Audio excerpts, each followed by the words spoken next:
Many people see trees as like the care of a bonsai as a metaphor to life. Do you ever feel like life is moving in a lot of different directions, loud, chaotic, filled with a lot of anxiety and stress?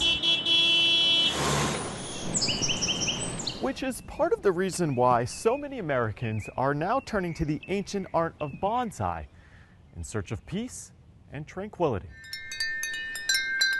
But it is kind of a little bit of a sanctuary. Precision for Jim Sullivan is one of life's constants. I'm still learning, still trying. Sullivan began his career as a mechanical engineer at the National Institutes of Health in the 1970s. His job has come with plenty of anxiety. And if you've ever been a supervisor, that in itself is stressful. Looking for an outlet to get away from it all, Jim Sullivan grew into a new hobby, bonsai.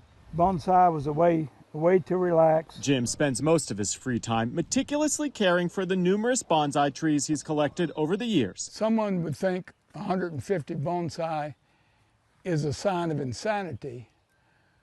Others would think, well, that's a pretty good start. Care for these miniature landscapes requires precise attention to detail, which often mimics life. There's an aging process. If the tree's well grown and you're lucky, it will outlive you and probably outlive your grandchildren. But it's a process of life. It turns out Jim Sullivan, though, isn't alone in his love for this ancient art rooted in Japanese culture. That branch is bent to the desired position. Bonsai is the art of growing ornamental, artificially dwarfed trees or shrubs. And lately, there's been a lot of green in the bonsai market, not just in these leaves. In 2019, the bonsai market size was $5 billion. By 2026, that number will be closer to $8 billion. You can devote as much time or as little time as you want to. Much of the growth is from Americans looking for new ways to relax. Is this a nice day for them? Is this too cold, too hot? Today's weather is great. I wanted to learn more about how bonsai came to America, which led me here. This is the National Bonsai and Penjing Museum in Washington. This trident maple is very vigorous. Michael James is the curator.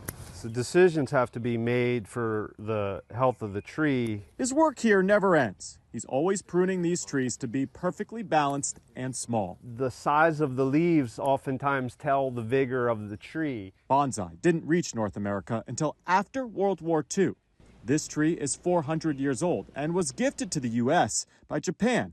It has quite the story to tell. In 1945, it was in the city of Hiroshima when it was bombed. It's that resilience that many people identify with in bonsai, especially recently. Our numbers of visitors have skyrocketed since the pandemic. They certainly speak to timelessness and how much patience and dedication.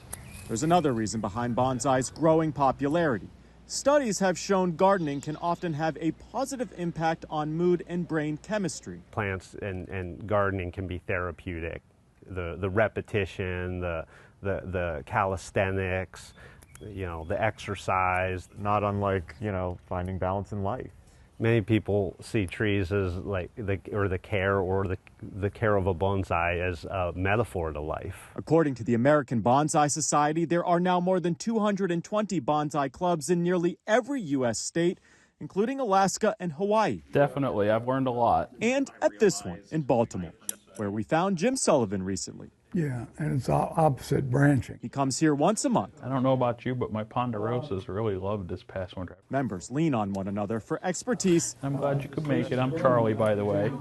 And sometimes just for company. It satisfies your need to do some art and certainly relaxation.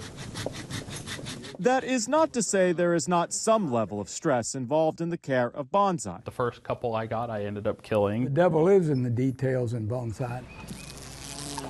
Most bonsais may not live to be 400 years old, but these tiny trees are proving the timelessness of tranquility in nature. Chris Conti, Scripps News, Washington.